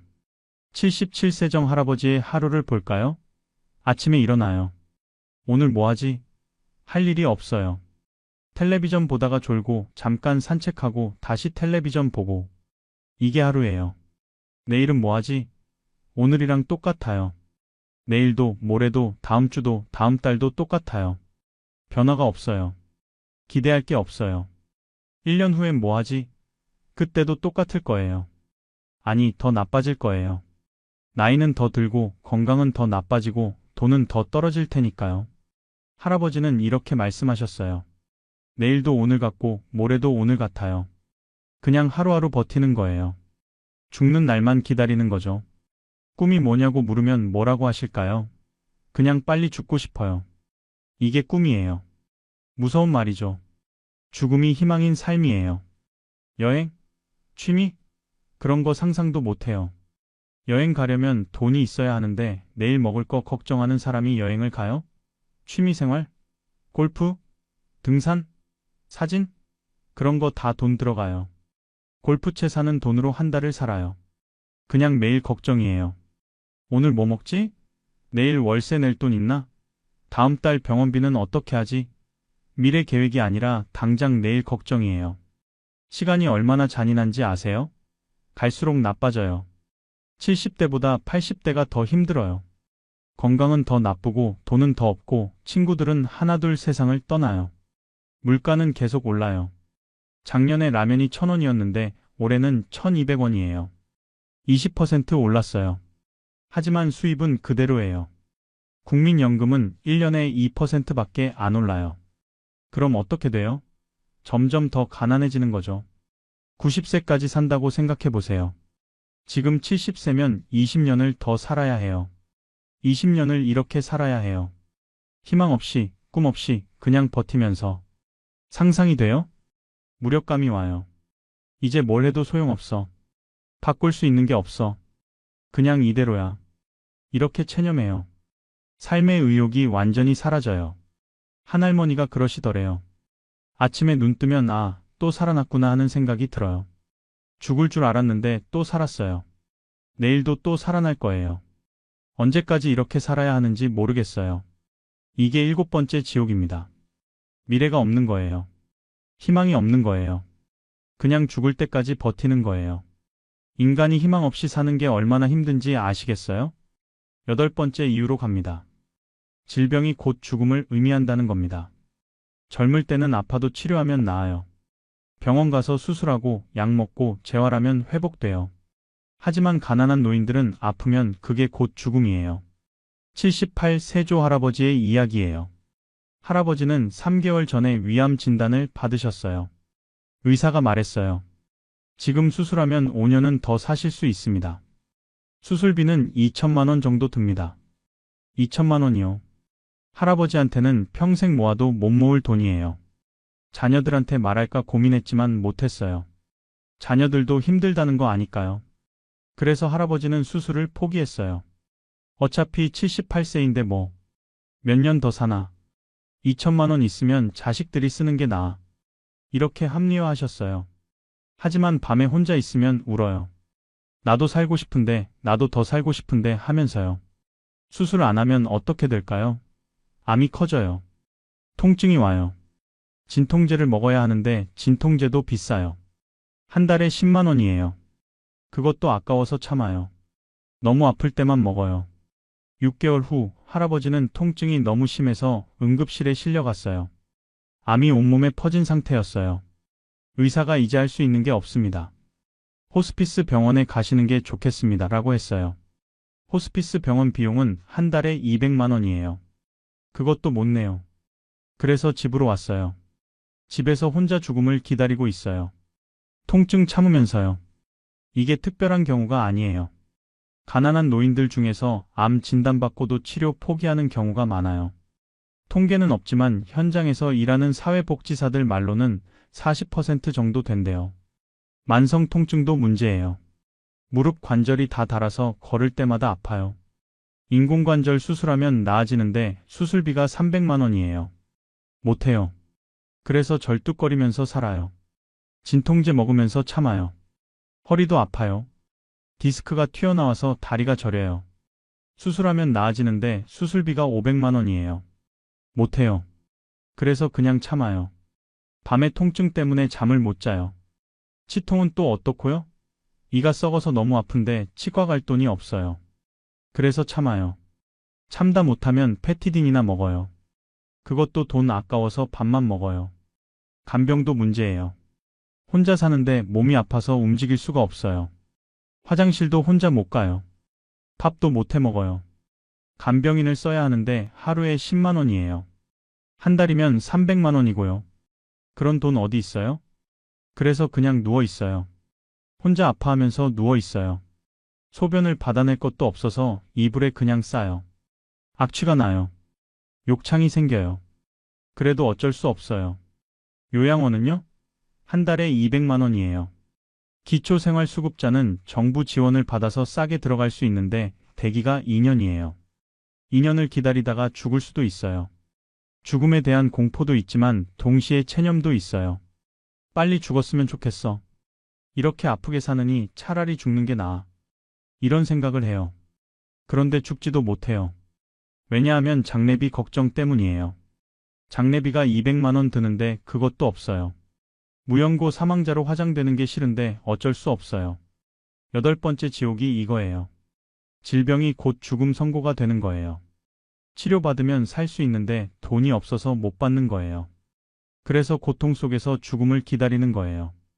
9번째 이유입니다. 계절과 명절이 두렵다는 겁니다.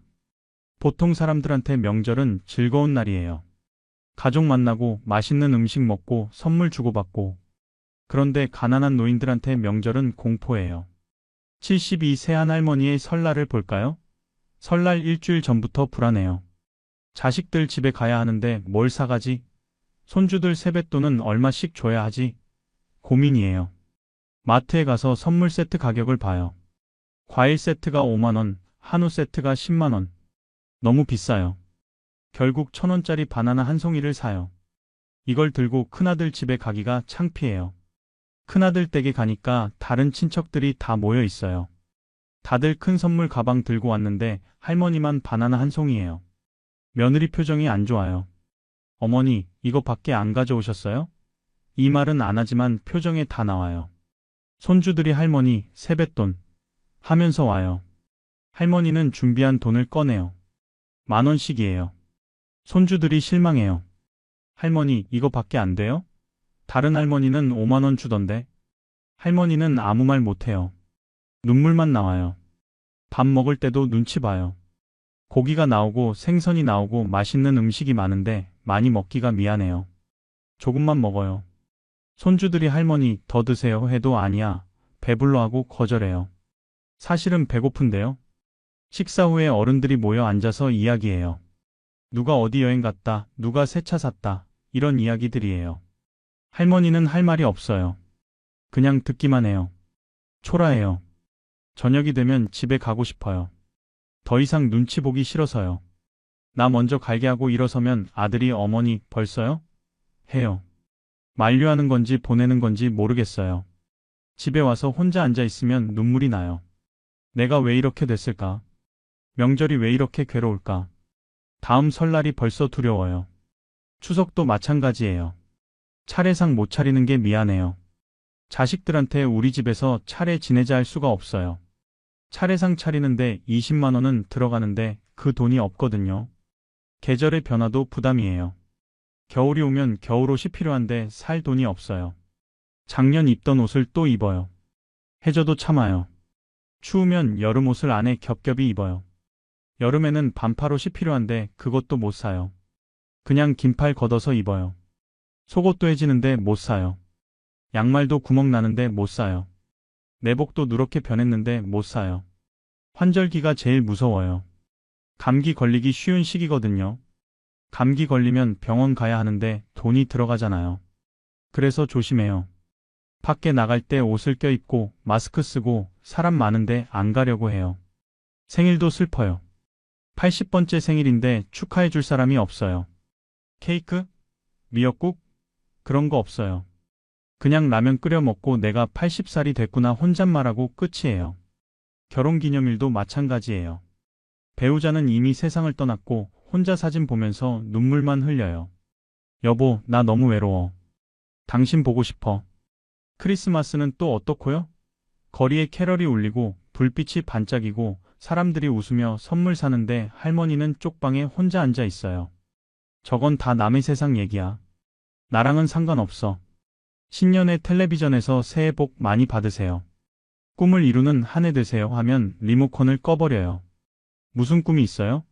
무슨 희망이 있어요? 그냥 공허할 뿐이에요. 9번째 지옥이 이거예요. 다른 사람들한테는 즐거운 명절과 계절이 가난한 노인들한테는 고통이에요. 소외감과 박탈감을 느끼는 시간이에요. 마지막 10번째 이유입니다. 죽음조차 준비할 수 없다는 겁니다. 인간은 죽음을 피할 수 없어요. 누구나 언젠가는 죽죠. 그런데 가난한 노인들은 죽음조차 제대로 준비할 수 없어요. 85세 이 할머니는 매일 장례비 걱정을 해요. 내가 죽으면 누가 장례 치러줄까?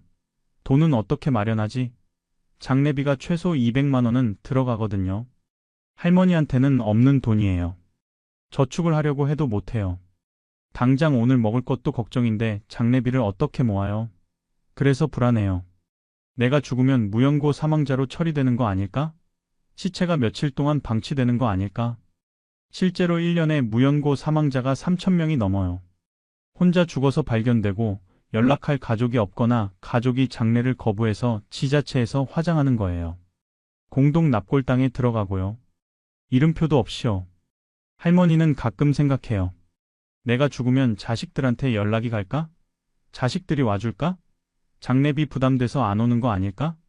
이런 생각하면 너무 슬퍼요. 유언장도 못 써요. 왜냐하면 물려줄 게 없으니까요. 재산이 없어요. 빚만 있어요. 월세 밀린 것, 공과금 밀린 것, 병원비 밀린 것. 이런 빚만 남길까봐 걱정이에요. 내가 죽고 나면 집 주인이 내 물건들을 다 버리겠지. 내 옷, 내 이불, 내 사진들. 다 쓰레기통에 버려지겠지. 내 삶의 흔적이 다 사라지는 거야. 연명치료 문제도 있어요. 만약에 식물인간 상태가 되면 어떻게 할까요? 연명치료 계속할까요? 중단할까요? 연명치료 하루에 100만 원씩 들어가요. 한 달이면 3천만 원이고요. 그 돈 누가 내요? 그래서 미리 결정해놔요. 연명치료 하지 마. 그냥 죽게 내버려둬. 하지만 이걸 누구한테 말해요? 자식들한테 말하기도 미안하고. 호스피스 병동에서 편안하게 임종하고 싶은데 호스피스도 돈이 들어가요. 그래서 집에서 혼자 죽을 거예요. 아무도 옆에 없이 혼자 눈 감을 거예요. 사후 처리도 걱정이에요. 내 몸이 어떻게 될까? 화장되겠죠. 납골당에 들어가겠죠. 근데 어느 납골당이죠? 공동 납골당이겠죠. 이름표도 제대로 안 붙은 채로 구석에 있겠죠. 재산은 누가 지내줄까요? 아마 안 지낼 거예요. 자식들도 힘드니까 1년, 2년 지내다가 안 지낼 거예요. 그럼 나는 완전히 잊히는 거죠. 이 세상에 내가 살았다는 흔적도 없이 사라지는 거죠. 한할아버지가 그러시더래요. 나는 죽어서도 짐이 될까봐 걱정이에요. 장례비도 짐, 납골당 자리도 짐. 차라리 흔적도 없이 사라지는 게 나을 것 같아요. 10번째 지옥이 이거예요. 죽음조차 존엄하게 맞이할 수 없는 거예요.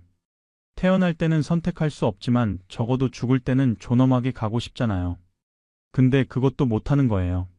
자, 여기까지 10가지 이유를 다 말씀드렸습니다. 정말 힘들게 들으셨을 거예요. 저도 이야기하면서 가슴이 아팠어요. 잠깐 정리하고 갈게요. 돈 없는 노후가 지옥인 10가지 이유 기억나세요? 첫째, 하루 세 끼를 제대로 먹을 수 없습니다. 기본적인 생존조차 위협받아요. 둘째, 추위와 더위를 견딜 수 없습니다. 여름에 40도, 겨울에 영하 10도를 에어컨도 난방도 없이 버텨야 해요. 셋째, 아파도 병원에 갈 수 없습니다. 의료비 부담 때문에 치료를 포기해요. 넷째, 모든 사회적 관계가 끊깁니다. 친구도, 가족도 멀어지고 완전히 고립돼요. 다섯째, 존엄성을 잃습니다. 쓰레기통 뒤지고, 폐지 줍고, 구걸하면서 인간으로서의 자존감이 무너져요. 여섯째, 자녀에게 짐이 됩니다. 사랑하는 자녀들에게 부담이 되고 그 때문에 자책해요. 일곱째, 미래에 대한 희망이 없습니다. 오늘도 내일도 똑같고 변화의 가능성이 제로예요. 여덟째, 질병이 곧 죽음을 의미합니다. 치료받으면 살 수 있는 병도 돈이 없어서 포기해요. 아홉째, 계절과 명절이 두렵습니다. 다른 사람들한테는 즐거운 날이 가난한 노인들한테는 고통이에요. 열째, 죽음조차 준비할 수 없습니다. 장례비도 없고 존엄한 임종도 못하고 흔적도 없이 사라져요. 이 10가지의 공통점이 뭘까요? 바로 돈이 없으면 선택권이 사라진다는 거예요. 뭘 먹을지, 어디 살지, 누구 만날지, 어떻게 죽을지. 이 모든 선택권이 없어져요. 그냥 주어진 대로, 할 수 있는 대로만 살아야 해요. 인간다운 삶의 최소 기준이 뭘까요? 밥 먹고, 따뜻하게 자고, 아프면 치료받고, 사람 만나고, 존중받는 거예요. 이게 최소한이에요. 그런데 가난한 노인들은 이 최소한조차 지켜지지 않아요. 존엄성은 결국 경제력이에요. 돈이 있어야 선택할 수 있고 선택할 수 있어야 존엄해요. 돈이 없으면 선택권이 없고 선택권이 없으면 존엄성도 없어요. 악순환도 있어요. 가난하면 건강이 나빠져요. 제대로 못 먹고 춥고 더운 데서 살고 병원도 못 가니까요. 건강이 나빠지면 의료비가 더 들어가요. 의료비 때문에 더 가난해져요. 또 건강이 나빠지고 이 악순환을 끊을 방법이 없어요. 고립도 마찬가지예요. 가난하면 사람들을 못 만나요. 못 만나니까 고립돼요. 고립되면 우울해져요. 우울하면 건강이 더 나빠져요. 건강이 나빠지면 더 고립되고 이것도 끊을 방법이 없어요. 사회적 문제도 있어요. 우리나라 복지 시스템이 완벽하지 않아요. 복지 사각지대가 100만 명이 넘어요. 기초연금을 받아도 월 30만 원밖에 안 돼요. 이 돈으로 어떻게 살아요? 가족이 책임지라고 하는데 요즘 젊은 세대는 본인들도 힘들어요. 집값은 비싸고 아이들 교육비는 많이 들고 대출 이자도 내야 하고 부모까지 모시기엔 한계가 있어요. 그래서 어떻게 되냐면 가난한 노인들은 그냥 버려져요. 가족한테도 버려지고 사회한테도 버려지고 혼자 죽어가는 거예요. 자, 여기까지 들으시고 많이 우울하셨을 거예요. 세상이 이렇게 잔인한가, 노후가 이렇게 무서운가 하셨을 거예요. 맞아요. 잔인하고 무섭습니다. 하지만 그래도 희망은 있습니다. 지금 들으신 이야기가 여러분의 미래가 되지 않으려면 어떻게 해야 할까요? 지금부터 준비하면 됩니다. 50대, 60대라면 아직 늦지 않았어요. 지금부터라도 준비하면 저런 지옥을 피할 수 있어요. 어떻게 준비해야 할까요? 구체적으로 말씀드리겠습니다. 먼저 최소 노후 자금이 얼마나 필요한지 계산해 봐야 해요. 생존 가능한 최소 금액은 월 150만 원이에요. 주거비 40만 원, 식비 40만 원, 의료비 30만 원, 공과금 15만 원, 기타 25만 원. 이 정도는 있어야 인간답게 살아요. 그럼 노후 자금이 총 얼마나 필요할까요? 국민연금을 월 50만 원 받는다고 가정해 봅시다. 그럼 부족한 돈이 월 100만 원이에요. 30년을 산다고 치면 360개월이죠. 100만 원 곱하기 360개월은 3억 6천만 원이에요. 여기에 예상치 못한 지출도 있어요. 장례비 200만 원, 응급의료비 2천만 원, 주거 이전비 1천만 원, 비상금으로 5천만 원은 있어야 해요. 그럼 총 얼마예요? 3억 6천만 원 더하기 5천만 원은 4억 1천만 원이에요. 이게 최소 생존 금액이에요. 이 정도는 있어야 굶지 않고 얼지 않고 병원 가고 존엄하게 살 수 있어요. 물론 이건 최소예요. 좀 더 여유롭게 살려면 5억 원은 있어야 하고 정말 편하게 살려면 10억 원은 있어야 해요. 하지만 현실적으로 10억 모으기는 어려우니까 최소한 4억 원은 목표로 잡으세요. 지금 50대라면 뭘 해야 할까요? 첫째, 노후 자금을 최종 점검하세요. 지금 얼마가 있고 얼마를 더 모아야 하는지 계산해 보세요. 은퇴까지 10년 남았으면 1년에 4천만 원씩 모아야 4억 원이 돼요. 가능한가요? 불가능하면 목표를 낮추고 지출을 줄이는 계획을 세우세요. 둘째, 국민연금 예상액을 확인하세요.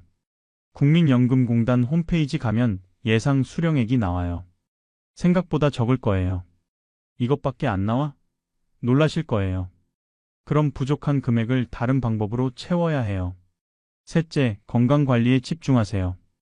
50대부터 건강이 나빠지기 시작해요. 지금 관리 안 하면 60대, 70대의 의료비 폭탄 맞아요. 운동하세요. 술 끊으세요. 담배 끊으세요. 정기 검진 받으세요. 넷째, 주거를 안정화하세요. 은퇴할 때까지 집을 마련하세요. 월세 사는 건 노후에 너무 부담이에요. 빚내서 집 사는 것보다 작은 집이라도 무빚으로 사는 게 나아요. 60대 초반이라면 뭘 해야 할까요? 첫째, 자산을 재배치하세요. 위험한 투자는 다 정리하고 안전 자산으로 옮기세요. 주식, 코인 이런 거 다 팔고 예금이나 국채로 바꾸세요. 은퇴 후에는 돈 불리는 것보다 지키는 게 중요해요. 둘째, 지출을 축소하는 연습을 하세요. 갑자기 은퇴하면 생활비 줄이기가 힘들어요. 미리 연습하세요.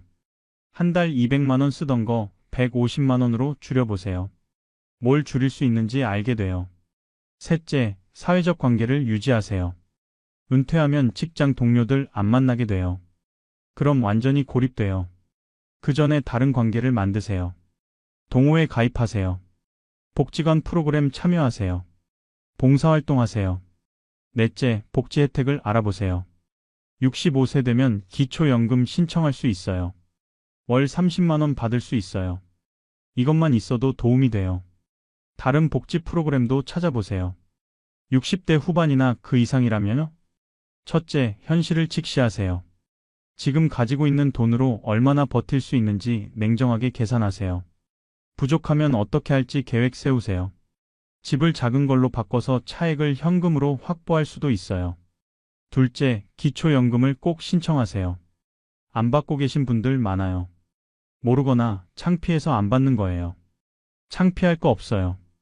내 권리예요. 평생 세금 냈잖아요. 받으세요. 셋째, 복지관 프로그램에 적극 참여하세요. 무료 급식도 있고, 건강검진도 있고, 문화 프로그램도 있어요. 혼자 집에만 있지 마시고 나가세요. 사람도 만나고 밥도 먹고 하세요. 넷째, 자녀와 솔직한 대화를 하세요. 나 이렇게 힘들어. 도와줄 수 있니? 솔직하게 말씀하세요. 자녀들도 부모 형편을 정확히 모를 수 있어요. 말씀하시면 도울 방법을 찾을 거예요. 나이에 상관없이 모두가 해야 할 일도 있어요. 첫째, 건강이 최우선이에요. 건강 잃으면 돈 아무리 있어도 소용없어요. 그리고 건강하면 의료비를 아낄 수 있어요. 매일 30분씩 걸으세요.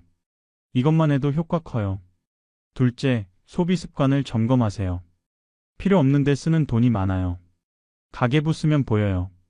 한 달만 써보세요. 내가 이런데 이렇게 많이 썼어? 놀랄 거예요. 셋째, 인간관계를 유지하세요. 돈도 중요하지만 사람도 중요해요. 친구 한 명이 100만 원보다 소중할 때가 있어요. 연락하세요.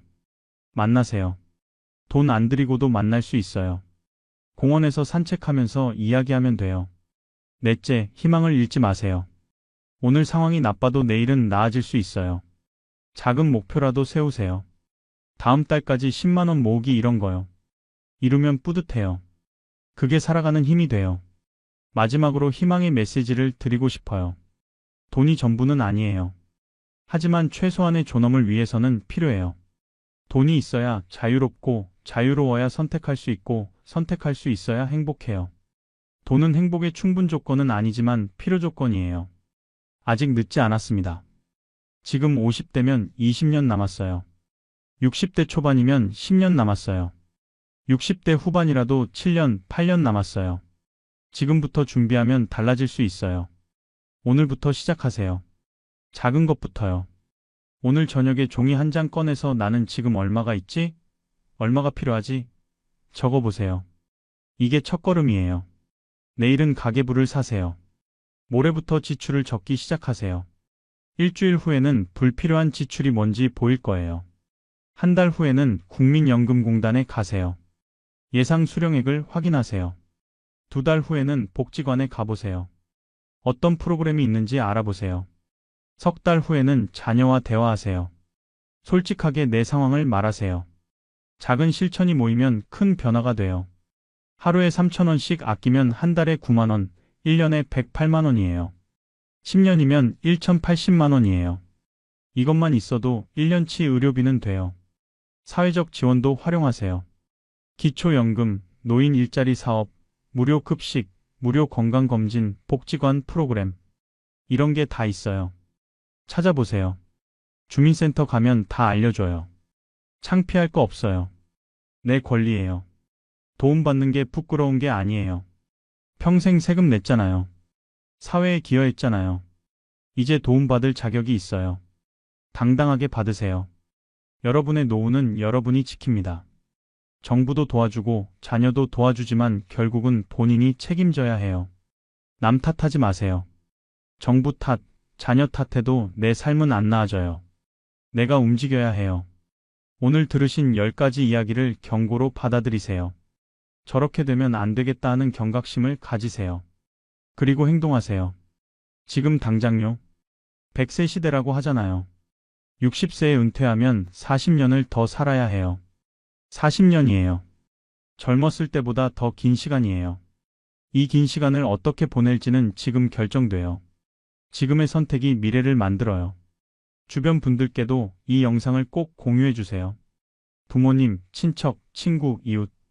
한 분이라도 더 준비하게 하는 게 의미 있는 일이에요. 같이 준비하면 더 힘이 나요.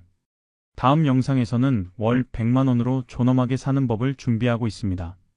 적은 돈으로도 행복하게 사는 노인들의 이야기를 소개해 드릴 거예요.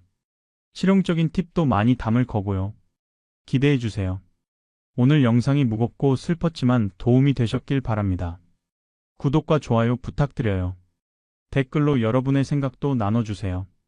나는 이렇게 준비하고 있어요. 이런 이야기 나누면 서로에게 힘이 돼요. 마지막으로 한 번 더 말씀드릴까요?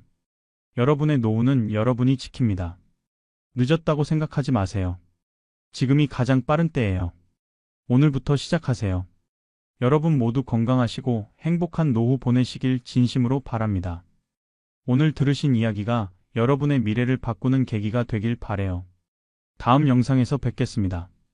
감사합니다.